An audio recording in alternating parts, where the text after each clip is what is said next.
Hi everyone, I'm super excited today. I have with me Miss Priya Kataaria Puri, who is the owner and founder of her label Priya Kataaria Puri, as well as she's a very renowned celebrity fashion designer. And I'm super excited that she's taken out some time to do this podcast with me.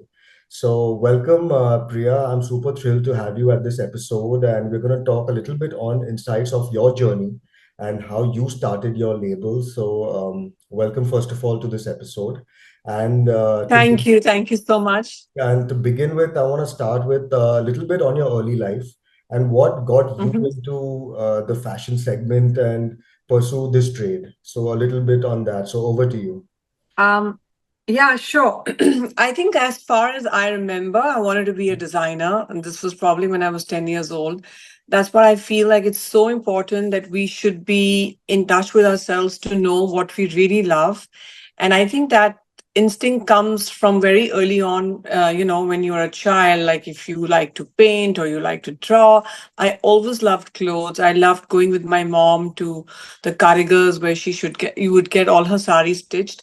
So this is something that started for me at a very early age, and then I started dreaming that I wanted to do something in fashion. Fortunately for me, my family was living between Delhi and San Francisco, so I was exposed to stores and malls like Macy's and Nordstrom, where they had mannequins and beautiful clothes.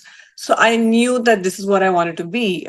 During my time, Calvin Klein and Donna Karan were some of the American designers that were very well known. So I had in my head that that's the career that I want to choose. I wanted to be a fashion designer, and that's how it all started for me. Okay. But it was because of um, a lot of influence to do with my family as well. My parents would, take me to museums. They themselves were art collectors as well as collectors for carpets. So there was a lot of art around me. So, for me, inspiration was all around. And I used to always be very intrigued, whether it was, carvings, walnut carvings on the Kashmiri, carved items like sofas and chairs, or it was the Iranian carpets, or it was my mother's Kashmiri shawls. So I think all these designs kind of spoke to me. They had like a little secret language that I could understand. And that's where my love for fashion started.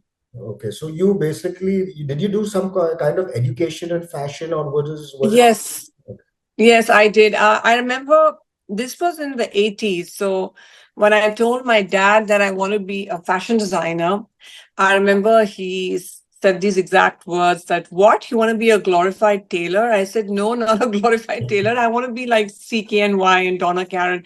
And that those concepts were not really there at that time in India. We, I think, had only something like Nalini saris. In fact, Nalini, the owner of Nalini saris, is an aunt of mine. Okay. Or we had, I think Ritu Kumar was just about coming, but there was no concept of designers. NIFT had not started Right. back then, or it was just being launched. So the concept was not there. So he could not imagine that what is that I wanted to do. Instead, he's very keen to send me to finishing school and learn how to have grand parties and all of that. However, I was very adamant, so I enrolled myself at the Polytechnic in Delhi. And that's when he saw that, okay, she's really serious. And then I went to FIDM in San Francisco, did a 2-year course there, and came back to India and launched my collection. But I was lucky. I would say that I was at the right time, at the right place with the right people. My collection in FIDM, the launch of the student collection, we were asked to make 3-4 pieces, and in the audience I had Barbara Bush, Bianca Jagger, and Ivanka Trump. All of them were so enthralled by the collection, those 4-5 pieces that I had made. Sorry, I need to close that. The pieces that I had made. Hello, are you Yeah. there? Yeah. I Yeah. think I got a call, so I had to cut it off. Yeah. um, that I turned into an overnight success. I had orders from Macy's, Nordstrom. My father was completely shocked. He was not expecting all this. So uh, initially, the launch of my label happened on my graduation day, which is a very rare thing. And for that, I'm really, really fortunate because, as I said, we all work very hard, and We all are very talented, all the designers out there, but sometimes you need to be at the right time, at the right place, with the right crowd for it to become or to blow up or to become successful. So that's how my label was launched. Um, and then I went back to India to produce the collection. When I was producing the collection, there was a store like Signature and Ensemble that were there in India. Okay. And I remember I was approached by Signature because somehow via the international press, they had heard of my label that was launched in India, that was launched in the US. So they approached me and I started designing clothes for them. And I started doing Indo-Western styles for them as well. This was all in Delhi. So this is how my um, collection and my label was launched. This was in, if I remember correctly, in the 80s, which was Oh, 85, 86. Yeah. okay. So my label is almost 30 plus years. A lot of people don't know that. I started very early Okay. because I knew what I wanted to be and what I wanted to do. Right. That's really inspiring to hear your journey, Priya. Just Priya, also I wanted to know, like, any business you start, there are a lot of challenges one faces, Mhm. So Yeah. what are the kind in your trade, what are the challenges you face personally when wanting to open your own label or, wanted to open your own outlet? What were the things which you were facing at that time? Hmm. Honestly, the way we did business in the 80s and 90s, and then the way we did business in the 2000 and now 2020 is a completely different ball game. Right, So I will actually not talk about my challenges back then right, because they will not be relevant right, for today's generation. right, And since we want to tell today's generation what is important, so I will tell you about the challenges that I'm also having as a designer, and also that I know that a lot of newcomers are having because I have a lot of interns who come and work for me. right, Uh, there's just too much going on. And I think the biggest challenge for any designer to launch a label is that they must have a style and an identity. Now there are so much, so from through social media, there's so much being thrown at us and we are consuming all of that. So what is happening is when we consume so much of other people's creativity or other people's ideas, our own ideas get diluted. right, So the best tip I can give you to give any fashion designer is that to be successful, you need to be authentic. And to be authentic, you have to stop consuming other people's content and other people's creativity. So going off Instagram right, and creating a collection that comes from your core, that's something that you believe in and right, that you want to do. That is something that you should do because that will help you create your identity. right, So if you look at Indian designers Indian designers doing Indian clothes or Indo-Western clothes or anything, you have to create your own mark. Um, and even for me, it took me a while, though I launched my label in 80s, it took me a while to get that identity. And I think my real identity came through as a kaftan designer, which okay, happened many years, which happened 20 years back. So it happened 15 years really after I launched my collection. okay, However, for the first 15 years, I did what I was passionate about. I did a lot of Indo-Western clothing. Back then, that was very novel, very new for India. So it right, did extremely well. I was selling at all the stores, doing really, really well. Then, in the middle, when Lakme Fashion Week started, I was personally lost. I didn't know what I wanted to do because I didn't want to do Indian. There was a whole time, I think this was in the 2000s when people were not really interested in wearing traditional clothes. Bollywood was really big and everybody was gravitating towards more westernized kind of fashion. right, And at that point, I was very confused as to what I wanted to do. And slowly, for some reason, maybe because I moved to the Middle East, I went there. I was inspired. I just did something. I did my own version of a kaftan, okay, and then that became my identity. right, So I feel to make a mark in any industry that you are in, whether it's fashion or as a painter or as an artist or whatever, it's very important to create your own magic. And to create your own magic, you have to do things that feel good and real to you and right, that you resonate with. And you cannot you have to avoid the outside influence. Yeah. So I'll tell you, for example, I would not go to other people's fashion shows. I would not read fashion magazines. So I did all of that. I Okay. detoxed myself from all of that so that I could, from my core, create what felt good to me. Because honestly, I feel like, each one of us have that creativity in us. Yeah. It's just that we have to go deep down, tap it, pull it out, and take it out, and then show our magic to the world. Yeah. And I'm not saying that it's going to be an overnight success. It'll take a while. I still remember, when I launched, started doing kaftans, and they became a rage for a good 5, 6 years. And then after 5, 6 years, I had a very prominent journalist who took out a huge story, literally on the cover of Midday, Okay. making fun of one of my shows, saying that, oh my God, can she not do anything other than kaftans? Okay. And cut to now, we are in what? We are 20, this is 15 years ago, right? 15 years ago, kaftan is and has become one of the most relevant silhouettes in everyone's cupboard. Right. So she could not understand that. Right. I could. Right. But her criticizing me did not pull me away or say, oh my God, I have to stop designing kaftans. The press is talking so much Yeah. negative. Yeah. They're talking so negatively about me. I cannot do kaftans anymore. I have to start doing westerns. No, I didn't do that. Yeah. I believed in what I did. I believed that the kaftan would and has to become a prominent silhouette in Right. our wardrobes, like the sari, like the choli, like the kurti. Yeah. And I stood to it, and I hung on to it, and I said, no matter what, I'm going to do what I believe in. I was criticized for 1 or 2 years. Then after that, I was praised again. So, I mean, look at us. We all are, go to any store, any website, 40% is kaftans. Right.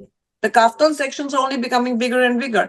And Right. I really feel proud to have been that person who was a flag bearer of, okay, I'm not going to give up on this silhouette because I believe in it.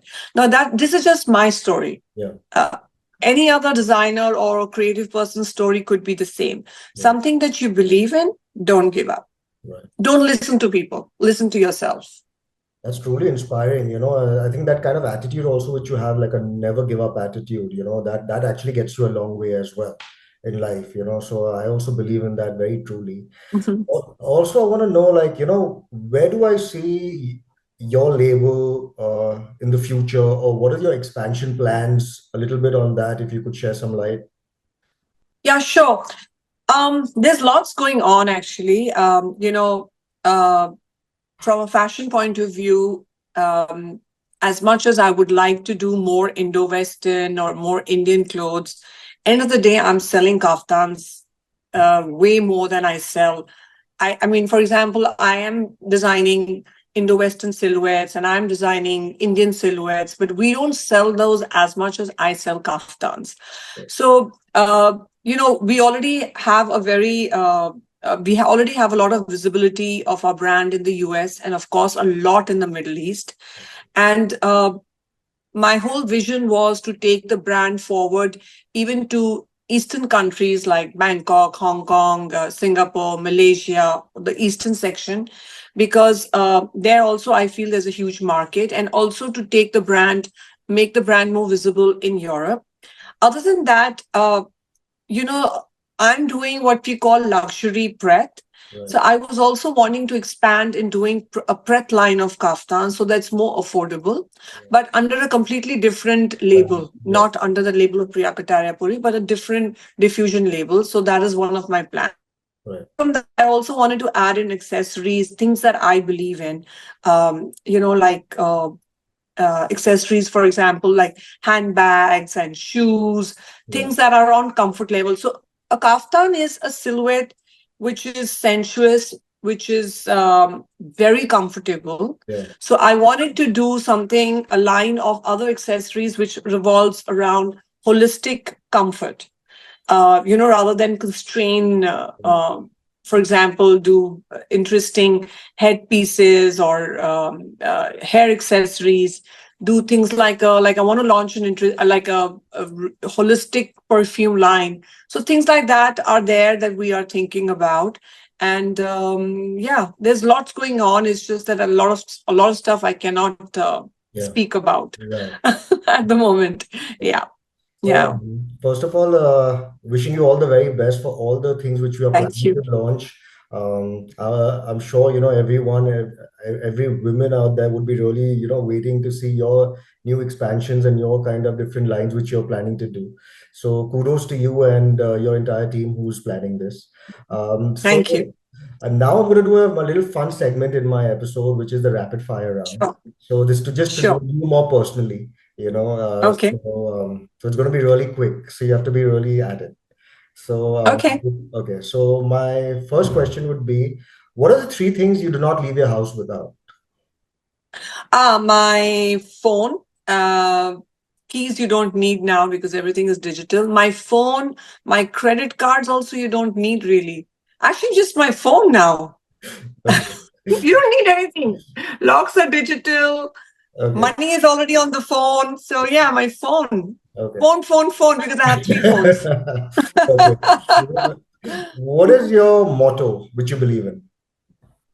um, I have many mottos. The one that I've always believed in as a child is God, I've even forgotten about it. It went something like, whatever happens, happens for the best. Otherwise, there is no growth and no excitement.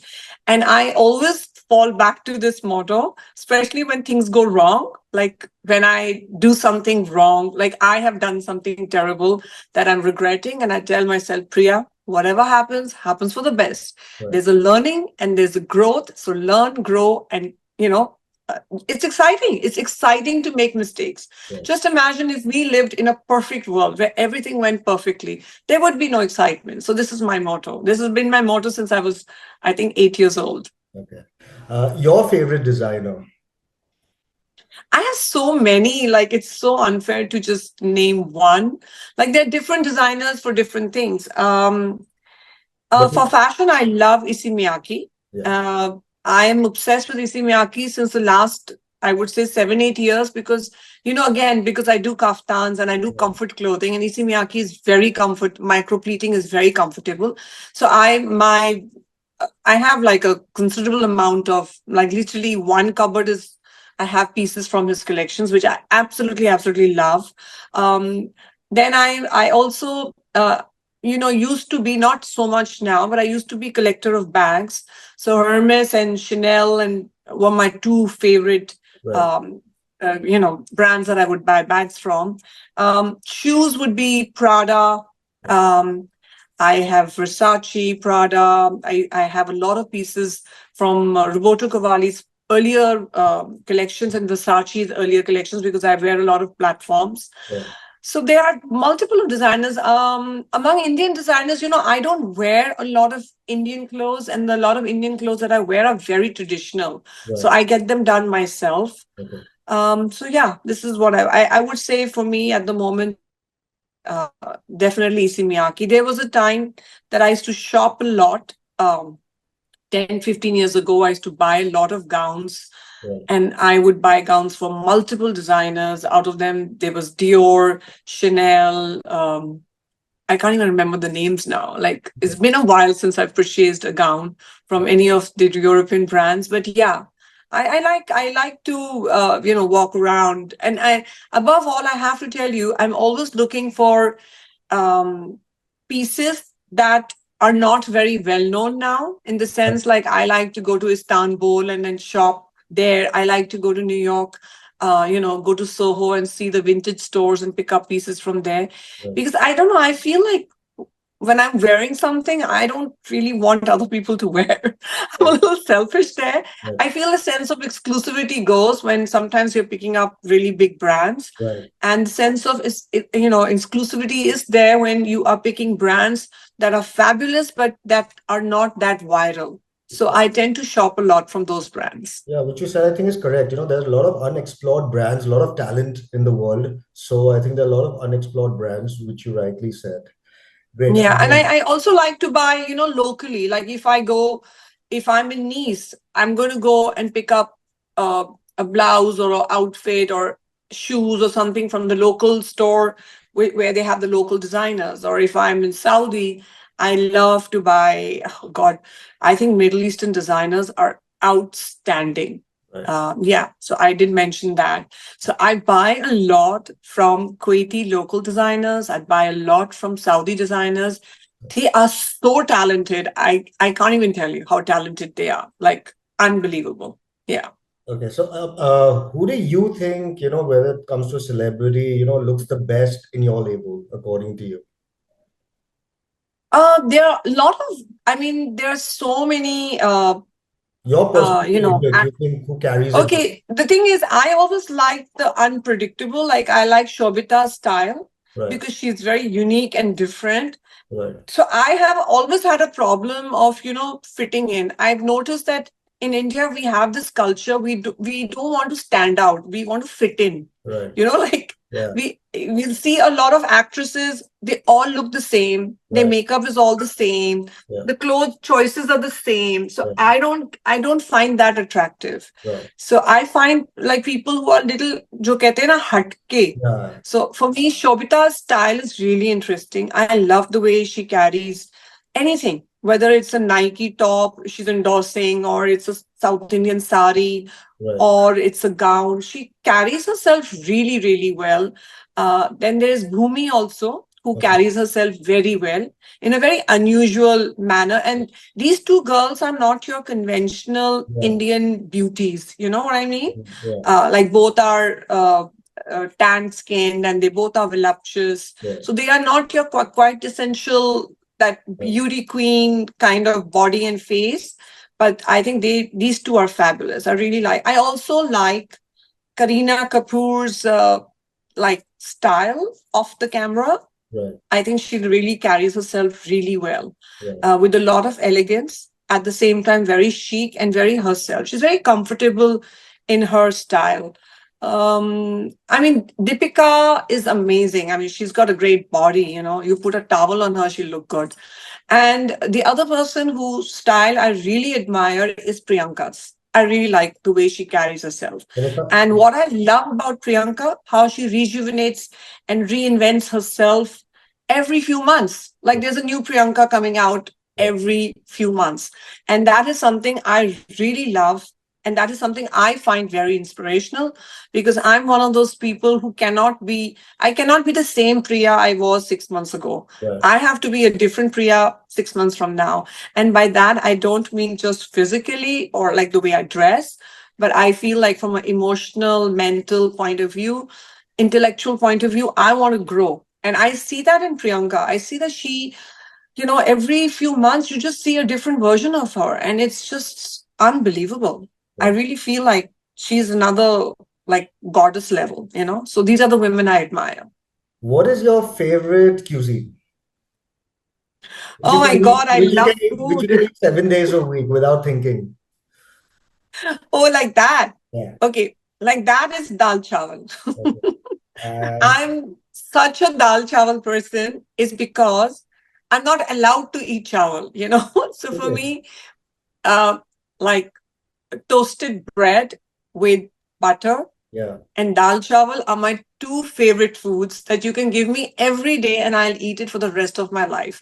Okay. But unfortunately, these are the two exact things that my dietitian does not allow me to eat. Right. So for me, that's the novelty. Other than cuisine, if you talk about, like, if my husband is very fond of eating, we are a family of foodies, my kids, my friend circle, everyone. I Yeah. love Lebanese because I feel it's guilt-free eating. Everything is diet. It's Yeah. all healthy, high protein. I do love Japanese, but I can't eat it every other day. I think basically Lebanese, and then after Lebanese comes in more like sushi and Asian food, but then that you have to watch out because of the soya sauce. And your But favorite dal chawal I can eat every day. and your Dal chawal you can give me every day. and your favorite restaurant, which would which you really love? In Mumbai, Anywhere in the world. well, yeah, the thing is in in India or Mumbai, I would say Olive used to be my all-time favorite when Yeah. I was, younger, because we used to go there a lot, and I found the food very diet oriented, in the sense that I could order things that I could eat without feeling guilty. At the moment, there are so many new restaurants that have come up. And honestly, every day I'm going to restaurants. End up going to restaurants because they invite me for the tastings. Right. Food in India is phenomenal. Like, I think we are going through this really amazing food phase. Like earlier, back in the days, there used to be Trishna, Yeah. there used to be China Garden, I think. There Right. was Right. Olive, right? We just had these few restaurants. Today, there's a restaurant in every nook and corner that is praiseworthy. So it would be very unfair for me to say which is my favorite. But literally every other restaurant, I just went to a restaurant, a newly opened South Indian gourmet restaurant at the ITC Maratha yesterday called Avartan. Okay. Avartan, yeah. Unbelievable food. It's all inspired by South India, but it's like very gourmet, very Michelin star presentation. So, as I said, the food in Mumbai has reached another level Right. of deliciousness. So, yeah. Okay. So, and my last rapid fire question would be, what is your favorite guilty pleasure? Oh, my favorite guilty pleasure, without a doubt, is chocolate. Okay. And like a chocolate ice cream.